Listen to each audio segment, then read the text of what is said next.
As I was thinking about it, I thought the meditation that we did now was actually quite an appropriate meditation to this topic, because when the body is getting all tensed up, we know that actually it starts in our mind.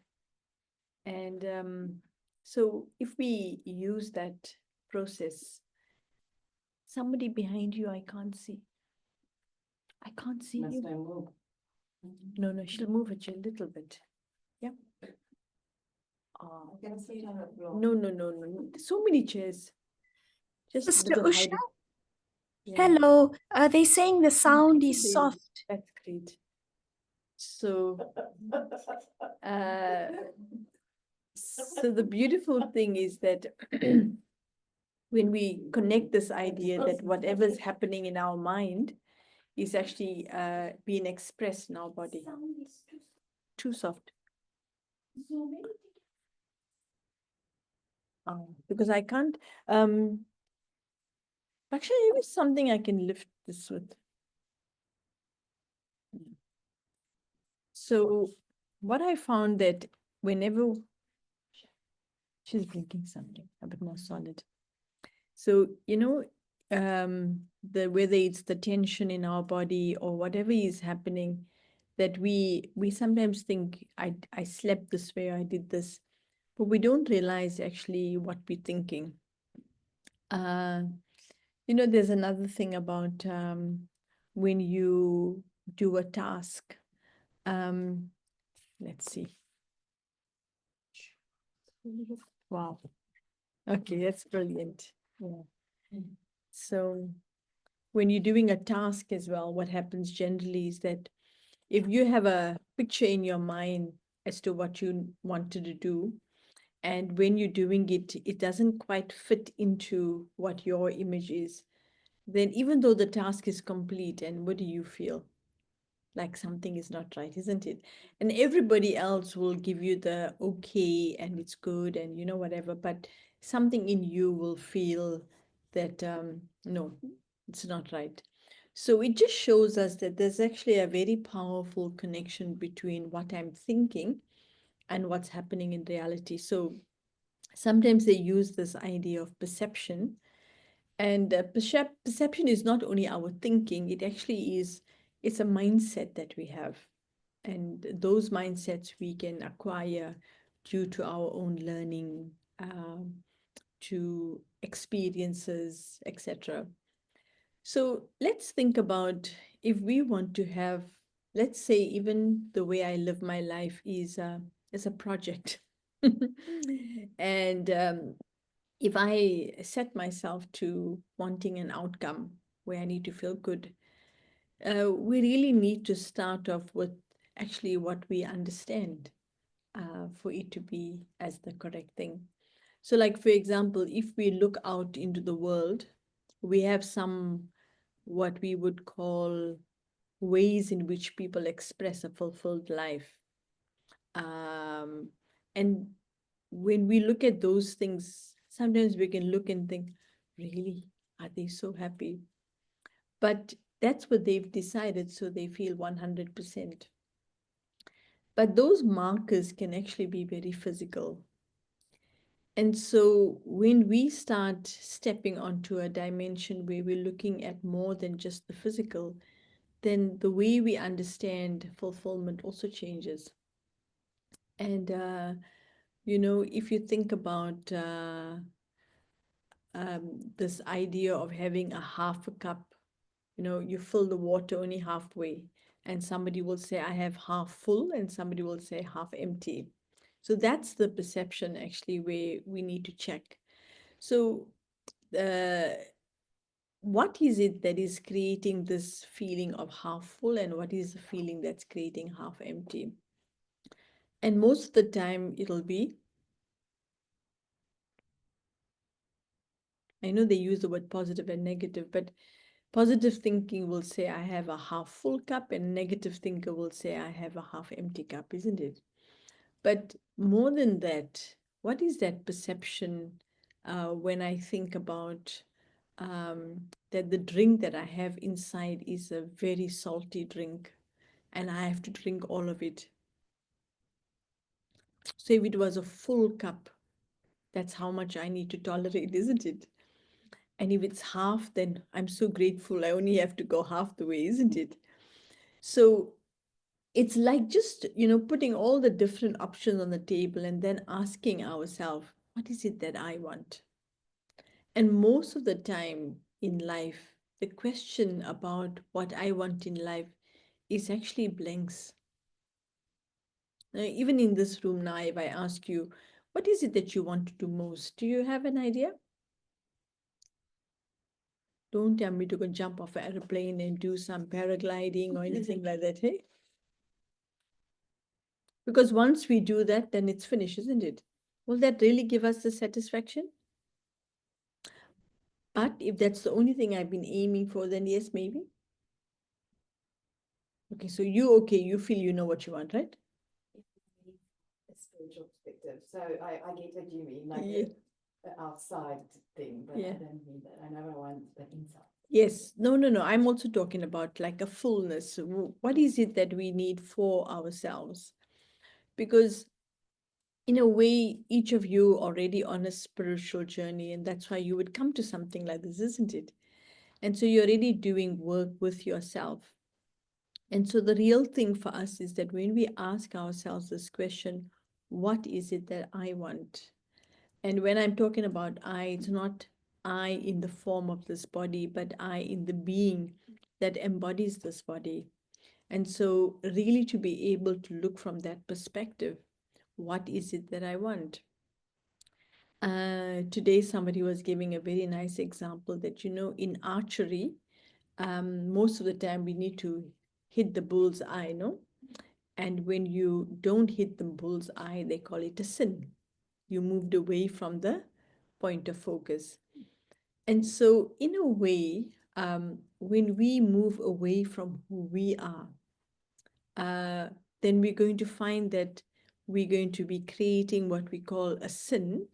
And we know that a sin is always connected to negative things, isn't it?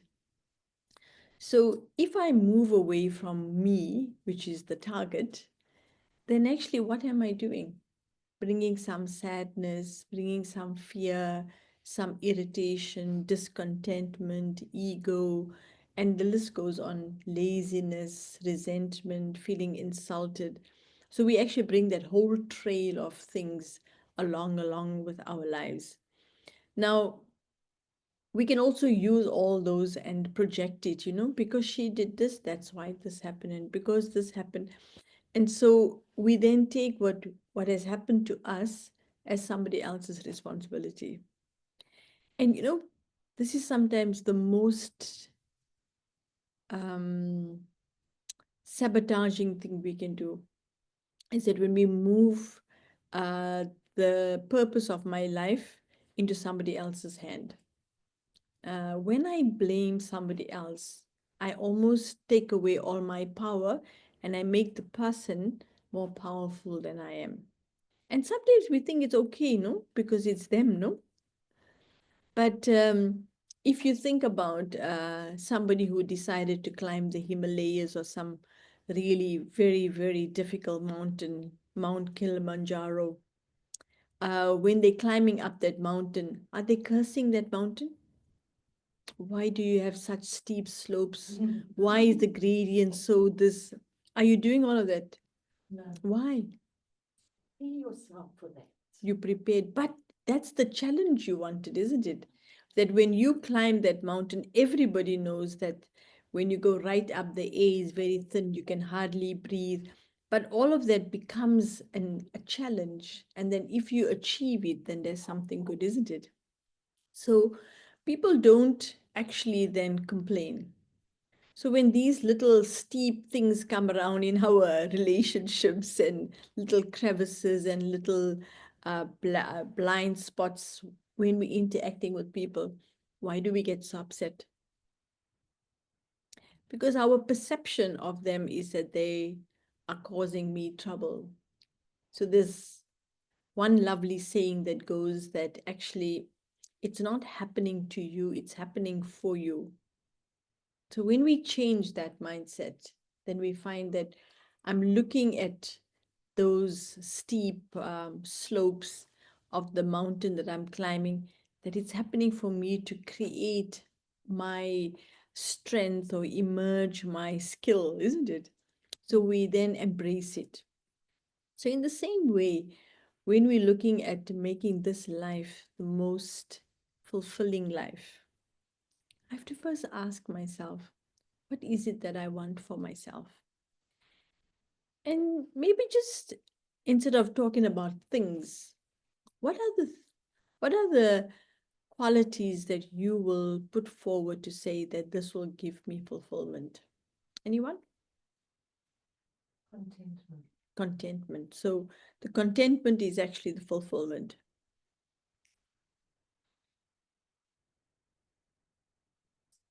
I'm asking you.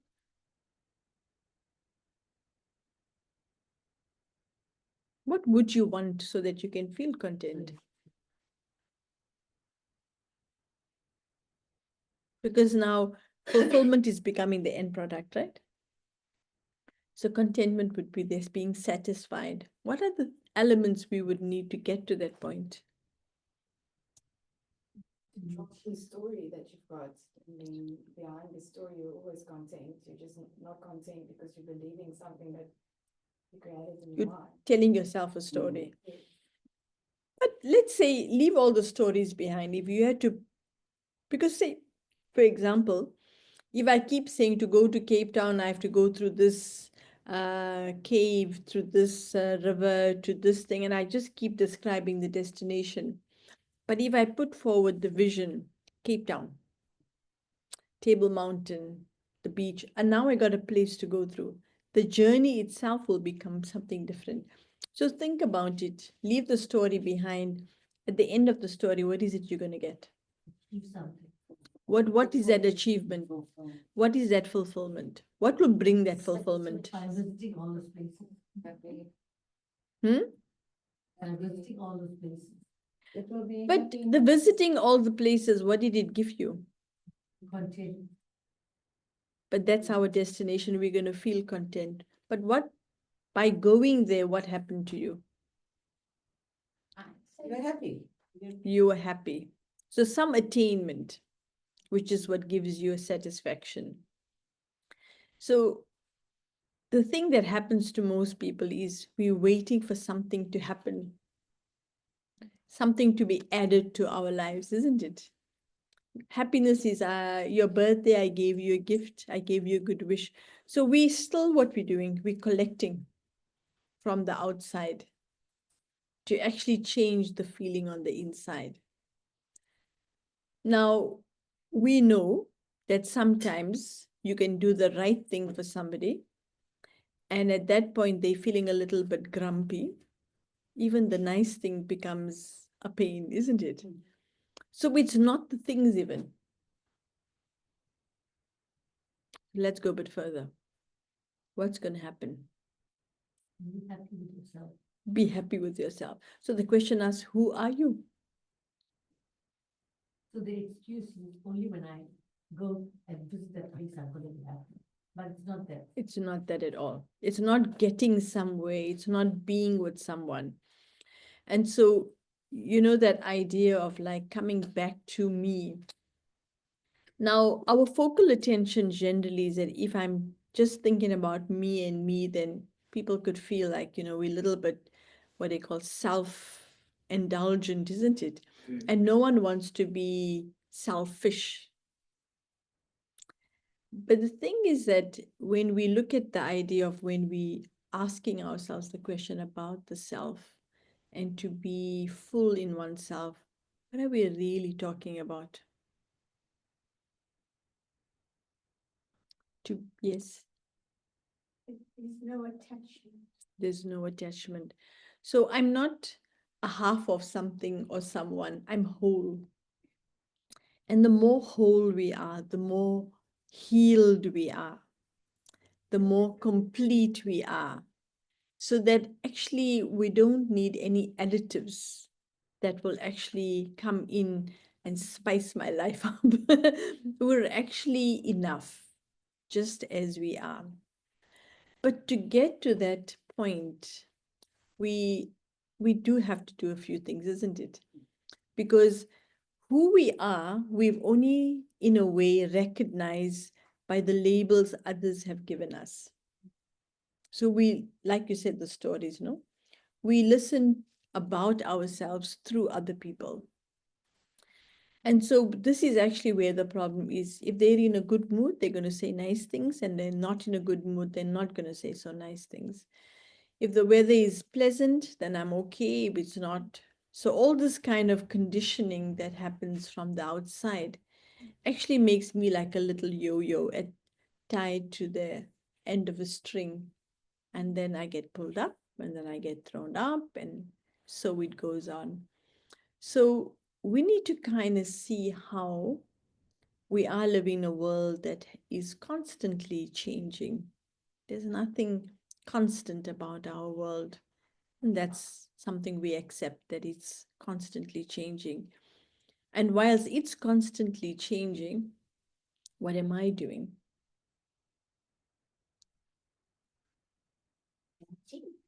I'm Trying to adapt. you trying to adapt. And you know the story about adaptation, what happens? So I'll tell you a story about the frogs quickly, right? There was a couple of frogs. They were in a pot of water. And somebody then put this pot of water on a flame. And slowly this water started getting warm. And frogs have this amazing ability to adapt. So they adapted, and the water got a little bit warmer, and they continued adapting. And the water got even a little bit more water and warmer, and they continued adapting. They used all their strength and power adapting, that when the water started boiling, they couldn't jump out. So they became boiled frogs. So adapting is not really a very powerful skill. What else should we do when everything else is changing constantly around us? Adjust We need to adjust. to the environment. I like adjusting a little bit better than adapting, because the quality of adjustment is, the attitude is flexibility. You know, when you pull a rubber band, it gets pulled when you need it, but then when you release it, it can return back to its original state. So it's not losing power. So yeah, I think that's one quality we can think about. What else? Tolerance. Tolerance. You bring up all the powers now, right? There's a power to tolerate, the power to be flexible. What else? Patience. Patience. So if we had all of this, we're already okay, isn't it? Do we have all of these? So now we're in trouble then. We can't even use all of that because we don't have them. So what do we do? So the beautiful, yes, dear. That's it. Really, that's it. You know what's so beautiful is that everything we need actually is inside of us. But the problem is that our vision is always focused outward. And because the vision is outward, we are looking for our solutions. Problem lies inside, but we're looking outward. So we're looking for solutions outward. So what you said is so beautiful, that if we became still and redirected our attention inward, we'd start noticing what we already have. And the more we start seeing what's inside of us, and you know, like even if you go to your kitchen and you didn't go shopping or whatever, and you just open your fridge and you see what you have, or open the cupboards, and suddenly you have a little idea. I can put this and this together, and there you are, isn't it? It's not ever that you can say you don't have anything. So like that, if I can just give a little bit time to focus my attention inward and have a little bit of a glimpse what is inside. And as I give it attention, then what happens? I get some good ideas about how I can work with what I have. So if I don't look inward and I'm searching outward all the time, then the chances are I might get it, I might not get it, because the things on the outside are changing all the time. And I could be investing a lot of energy trying to acquire it if I want it from the outside. But to actually utilize what lies inside, actually no energy is required. I just have to become still. I actually begin to converge my energy and actually start saving it by actually just going inside. Because, even if you had to just go and buy one item for cooking, man, the traffic at that time, that one little item could create so much of chaos. Whereas you could have had made a plan with what you had inside, isn't it? It's just like that. Everything, and this is what we need to understand, that everything we need already exists inside of us.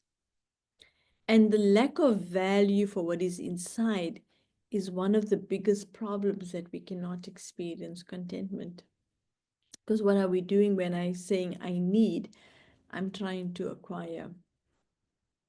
And then, you get it, and then, no, I should have got the other thing, and I shouldn't got this. Maybe I should have had more of this. And all the sort of needs starts to grow. So the first thing really, and I think it's a special tool, learning to become still and focus our attention inward. Now you're all to some extent practicing meditation, isn't it? But when you sit in meditation, how still can you be that, how when you quiet, then something itches here, and then something here, and then you just finish here, and then it's here, and then it's here, and then does it end? So even that, when something is happening to your body, when you're sitting quietly, just observe it. Just really because we say human and being. So when we start to meditate, we just settle the human on a chair. But the human is not the one meditating. It's the spiritual being that's going to connect with its own higher self and with the supreme. So we learn the first step is to observe. And you can even start by first even just observing your breath.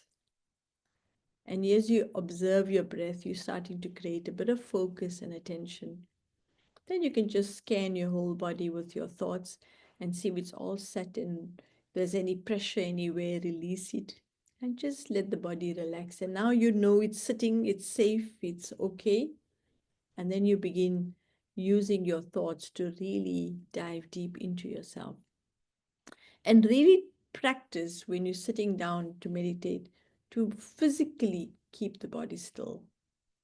It may be an external exercise, but it's a very special exercise because as long as your body is not moving, your attention won't move to your body.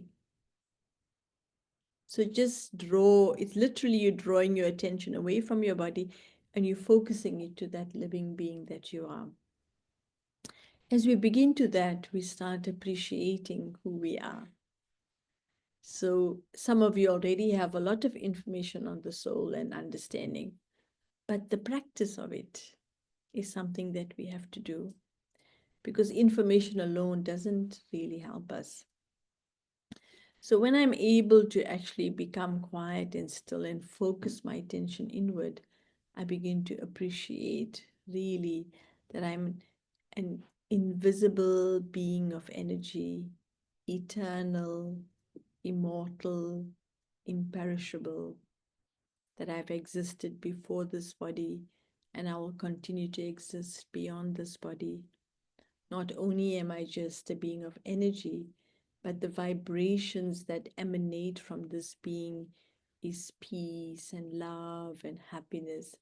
Now, as you begin to start thinking about yourself as a being of peace, try the exercise of allowing the peace from inside of you to flow outward.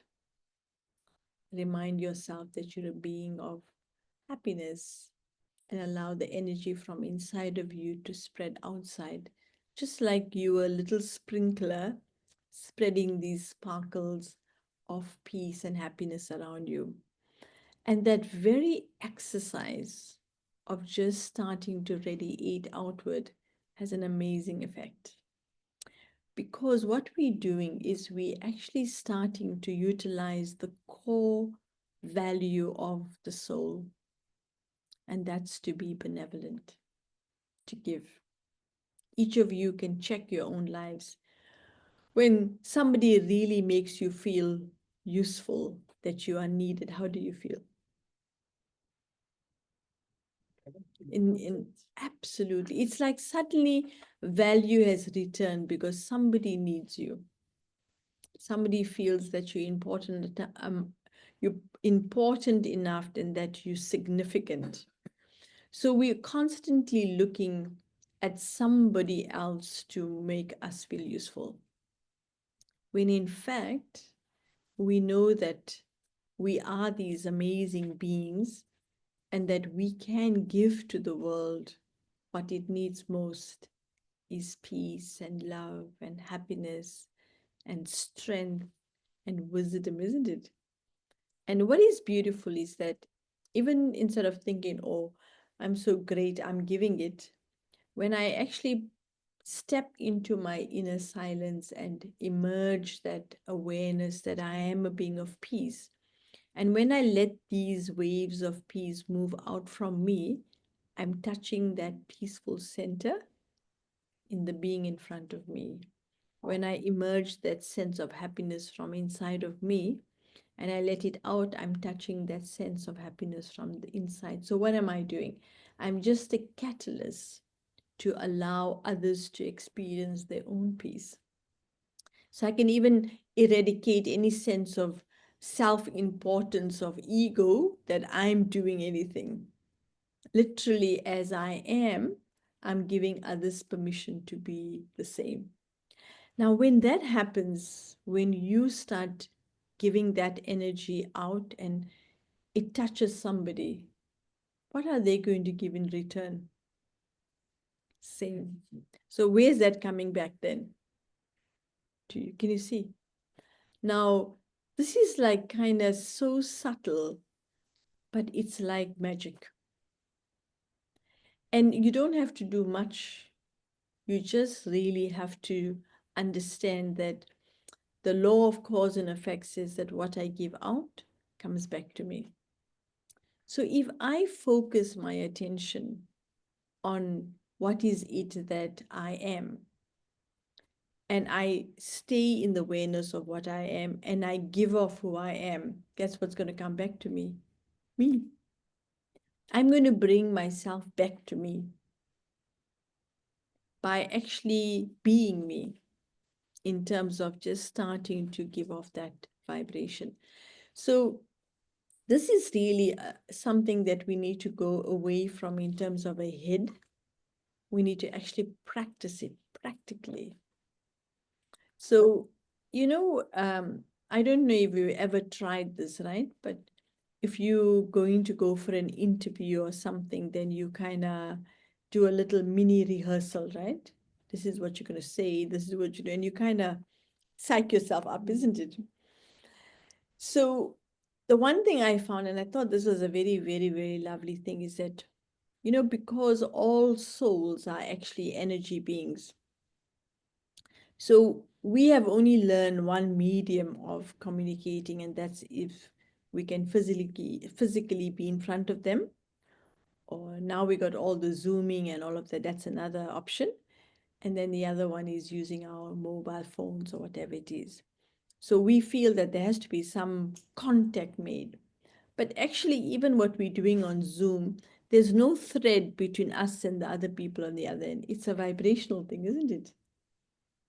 Because it's all signals that are passing through our atmosphere and they're connecting. There's no thread actually that's connecting to. Before there has to be a line from here to there. Now we don't even have that.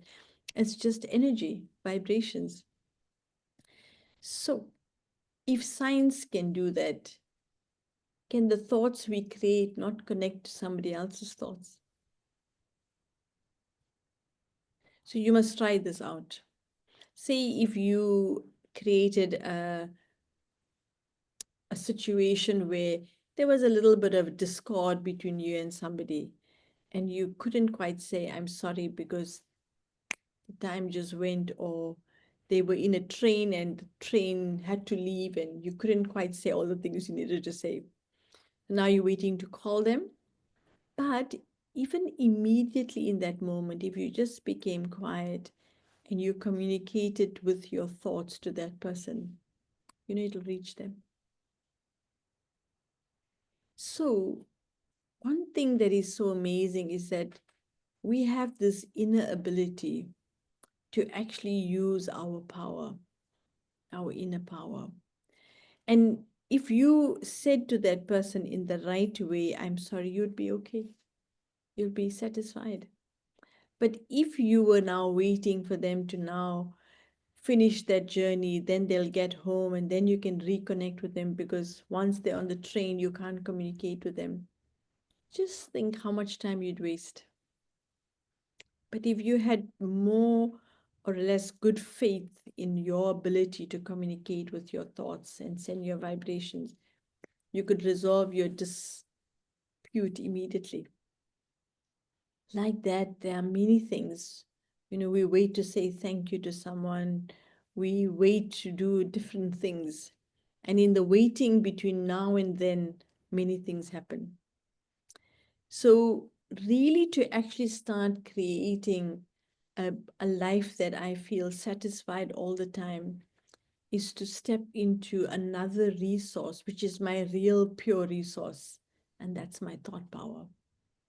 So just like in the beginning when we heard the meditation, as the meditation was saying that these things that are happening to my body is starting in my mind.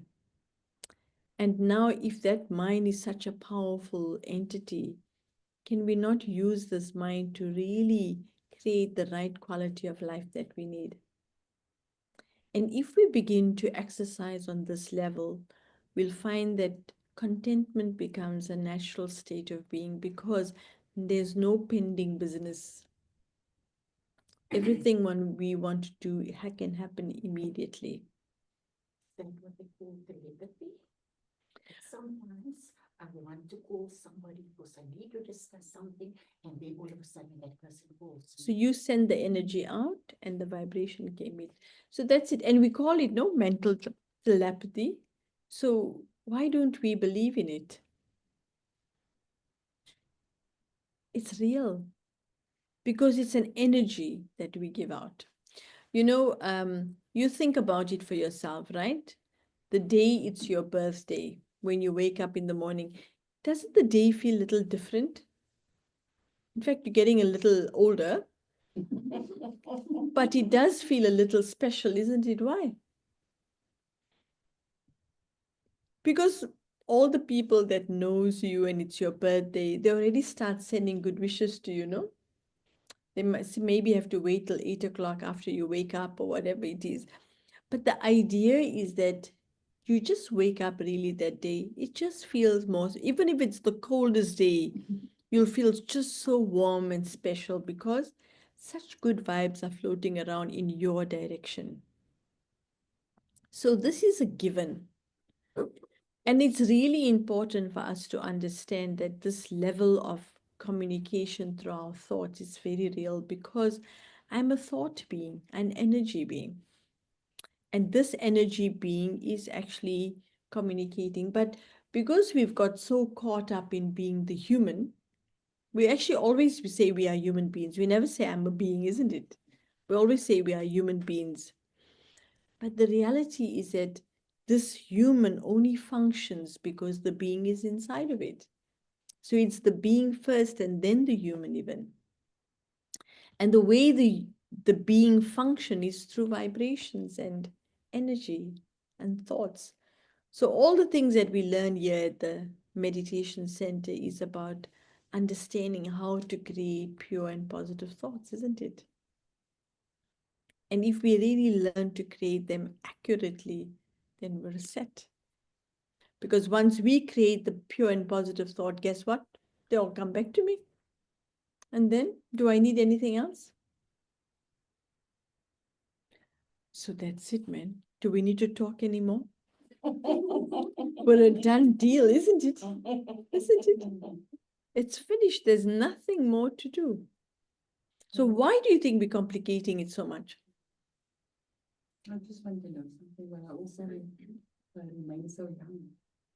Sorry? I also remain so young. You will remain so young. Yeah, but what's young? You will always be young because the soul is ageless. Yeah, if you're concerned about that body of yours, man, maybe then I don't know. But you're going to keep yourself healthy and, well, you can do that too. I think she just gave you a compliment. Oh, You didn't. She just gave you a compliment. she gave me a compliment. Yes. I thought she's want to keep herself No, young. she gave you a I wasn't hearing properly. But what I want to say to you, which I think is really important, is that even our physical bodies, if we take care of them, and to take care of our physical bodies, it needs an accurate mindset. Because we can always say, oh, it's cold today. No, let me just do that. But if the mind is in the right frame, it will make the body do what it needs to do. So we can help the body remain healthy and alert and whatever we want to do, we can do it. We ourselves can do it as spiritual beings. So the bottom line here is that if I am the being and this is my possession, I can do what I need to do with it. But do we have that faith?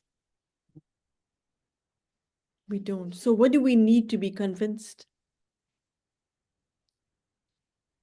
Because the question, we really finished, no? I don't have to say any more, right? It's there. But the point is, why do we need to be convinced?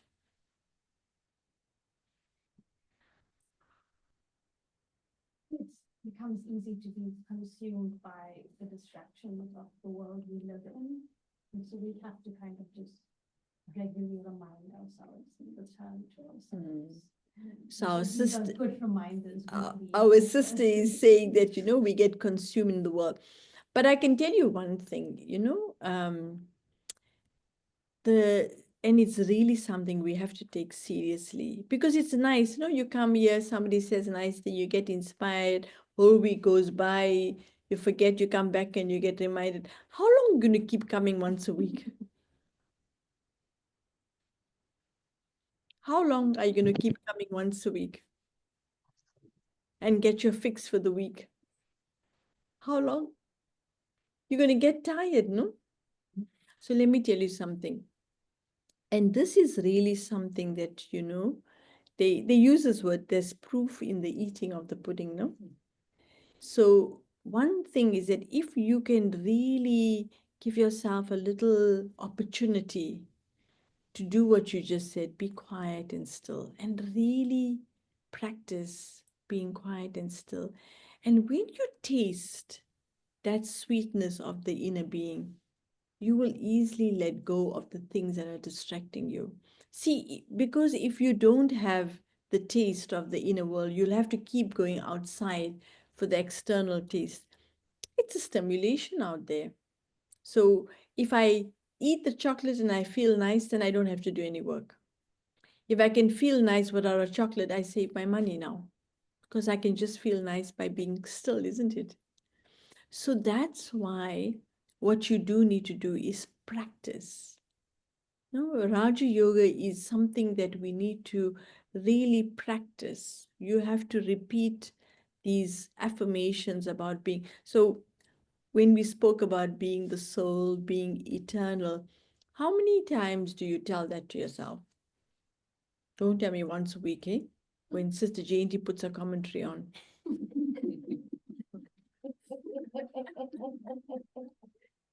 I self-reflect from time to time. Time to time, no? Yes. How often do you So, eat? but more than How often do you eat? 3 times a day. So do you reflect at least 3 times a day? And no, maybe once a day. Once a day. Once So, a day. it's like this thing here. We feed this physical body regularly at regular intervals, and this being, we're not nourishing it. So it's malnourished, So it's going to then, it doesn't have strength, so it's going to go and get energy from another source. So what you say is, this is a continuous thing. You need to do it all the time. Yeah. And when you do it all the time, just like when you achieve a physical thing, you are convinced you can do it, right? Until you taste the spiritual independence and you touch your real inner core, you're not going to let go of the physical things. It's a fear, no? Because at least the tangible things I have, I know they're there. I can get it. If it gets finished, I can go to the shop and get it, isn't it? But this subtle thing, I haven't tasted it still. So I know it exists somewhere here in, what's the address? 7 Clement Road, no? When we come here on Thursdays, we get a bit of it, right? So the thing is that you do come again because you feel it when you come here. But you're not doing it on your own. You're getting it because you're in this group and you're with everyone. You need to be able to practice it enough to know that you can get into the space yourself.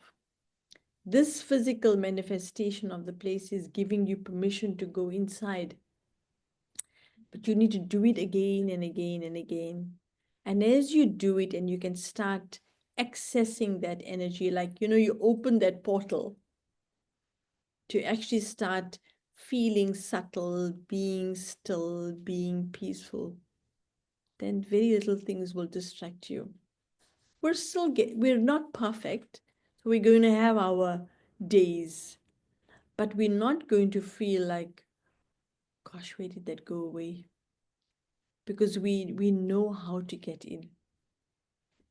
Now, this is something you really need to commit to your own self. And there's nothing wrong with coming once a week or once a month. That's wonderful because that's a refresher. But you don't want to live by just storing for 7 days and then coming back to refill. If you keep coming once a week even, you actually accumulating. So you're building your own storage, and that's where we want to get to. So that at some point I'm independent of needing, of wanting. I'm actually using and I'm accumulating, and I can then spread out, and I'm getting then from a different source of my own creation. Like any child, no, you want to teach it all the skills so it becomes interdependent, no, not dependent. We would also like to do the same thing. So it's not about coming or not coming, but the idea is that I need to take that energy from inside of myself because that's where it's coming from. So these things are taught to us to make that shift in consciousness. And as we shift that consciousness and tap into ours, we become then those beacons to give others that peace. I love the motto of the Brahma Kumaris. It says, when I change, the world changes. And it's like that. My world will be completely different. This feeling that I want on how it must be, which will give me fulfillment, is coming because I created it. And each one of us sitting here knows exactly what that is. But we're not listening to ourselves. We're looking at other people. And what we've been taught here through meditation is to stop looking with these eyes, but start focusing with the eye of the insight, that intuition. And when we open that gate, we'll be amazed because there's a lot there. There's absolutely a lot, and it's enough for everyone. There's no end to it. So we then begin to live with that feeling of abundance. And isn't that what gives a feeling of fulfillment? When there's abundance, it's not scarcity. Our world today is a world of scarcity. We're counting all the time. We're balancing the acts all the time. Can we just give and say, right, no problem if it doesn't come back? Even if it's your best friend and they say to me, please just lend me this here and I'll give it back to you in a month. In a month, When you see them, are you going to remember them or the thing they took from you? Can you see? So there's a automatic calculation system happening inside. We have our own AI accountant inside, eh? So it's coming from a feeling of scarcity, no? And it's because we feeling that we need to get from outside. But when you, the creator, abundance. So we have to shift that completely. Then when there's abundance, then it's overfeeling, overfull. Then there's fulfillment. And that's really our original nature. We are divine deities, benevolent beings. That's our real nature, is to be benevolent. And so we've come into this mode because we don't feel we have anything to give. So we're starting to count.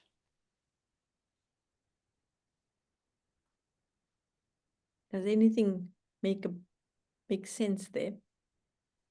Any pennies dropping or some pounds flying? What do you think is happening? Huh? In the tree that's flying. Yeah. So, you know, the whole title of a Brahma Kumar or a Brahma Kumari is that, you know, they remember in the Indian mythology that Brahma is a lord of creation. The whole study here is about understanding that you're a master creator, not a consumer. We're creating. As soon as we get into consumption mode, then you're in big trouble, no? We need to be in the mode of giving, sharing. That whole idea of giving and sharing, like even a flower, when it opens up, it becomes lighter, no? So when you're absorbing, when that sponge absorbs all the water, it becomes so heavy. As soon as it releases all that water, that sponge becomes so light, isn't it? So think about it. What's going to really make you feel so amazing? It's in the giving. It's in the releasing. It's being the full of who you really are. But to really be that, what do I have to do? I have to have trust in who I am. You know, the fear of feeling little, feeling small, makes me closed up. When I really know who I am, I can express myself. I can be alive, isn't it? So don't be in the dark of who you are. Step into the light and discover your true self.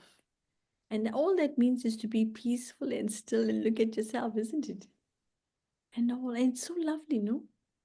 You know, when you like something, like it looks beautiful, you can gaze at it again and again. Have you become so beautiful to yourself that you can look at yourself again and again and appreciate you?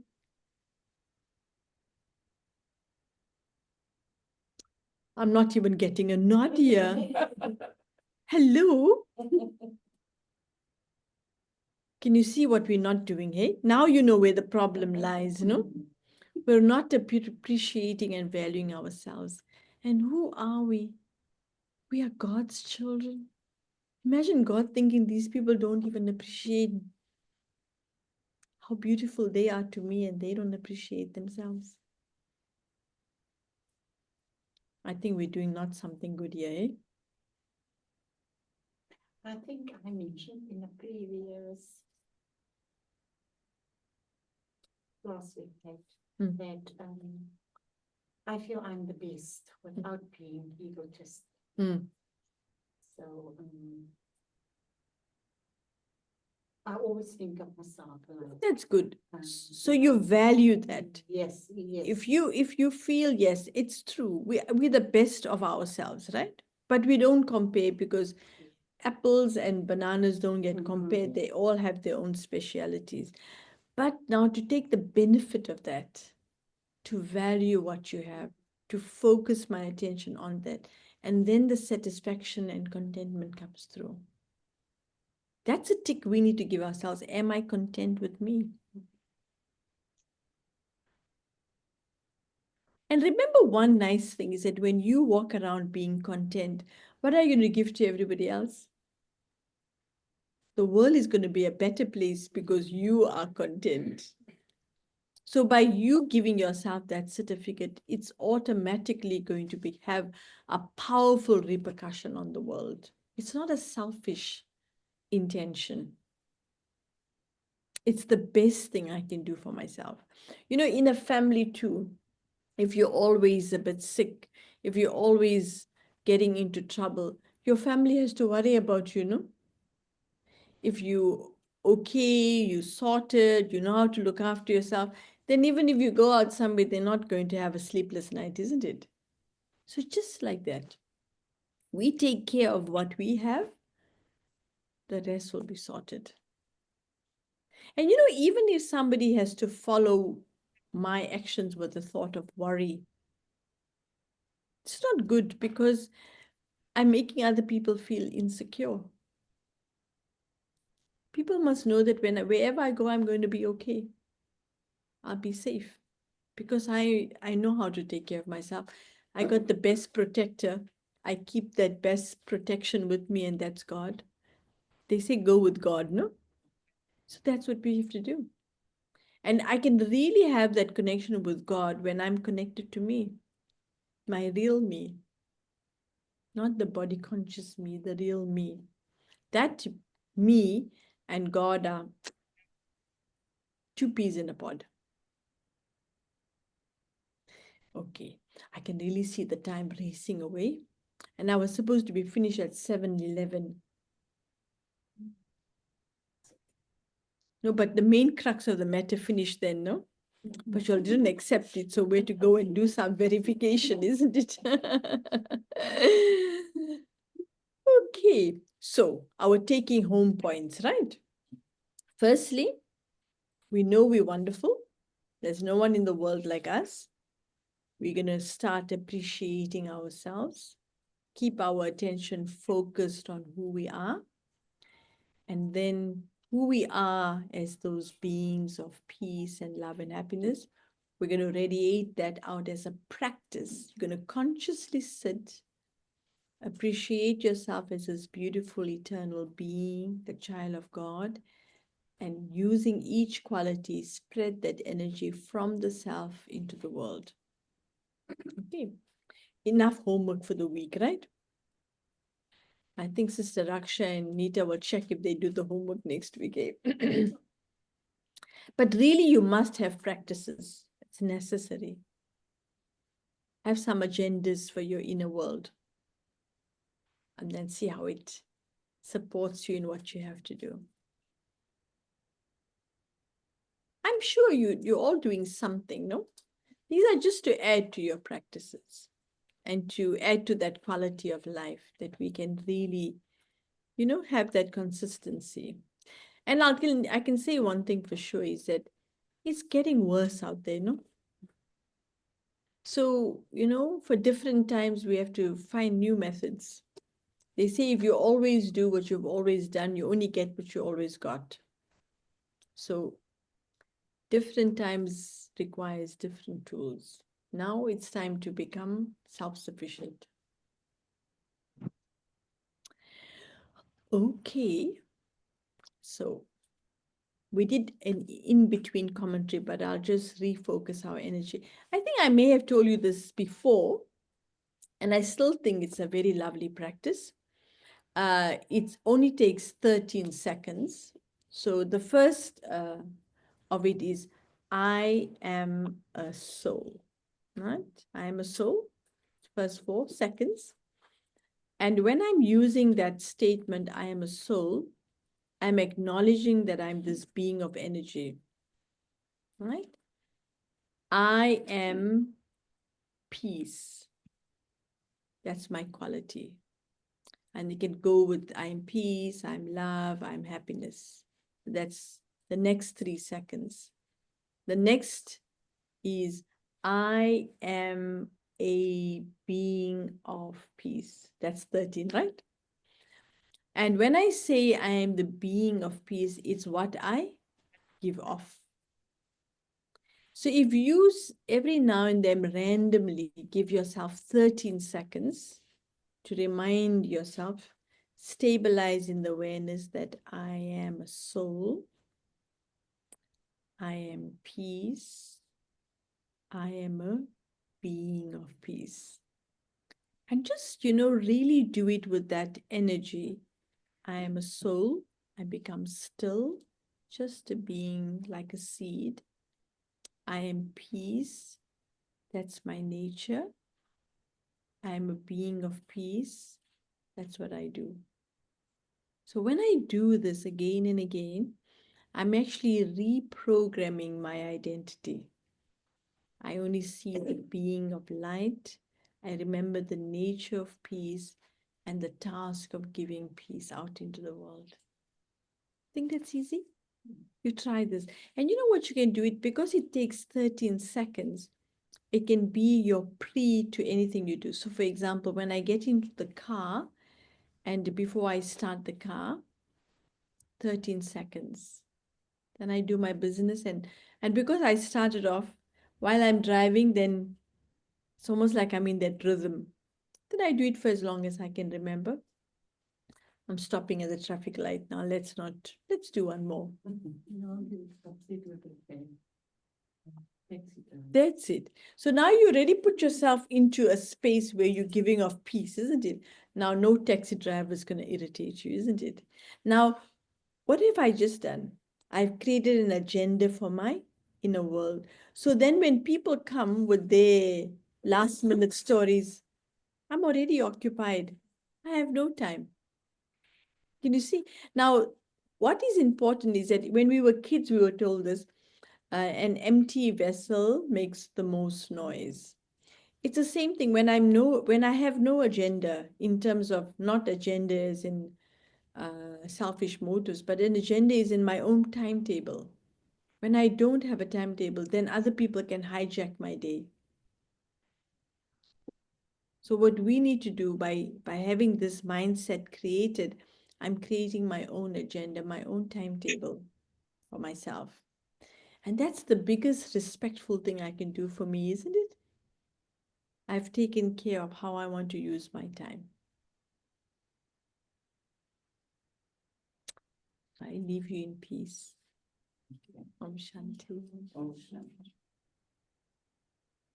So let's just have a few moments and you can all do your 13 seconds on your own, right? Let's see.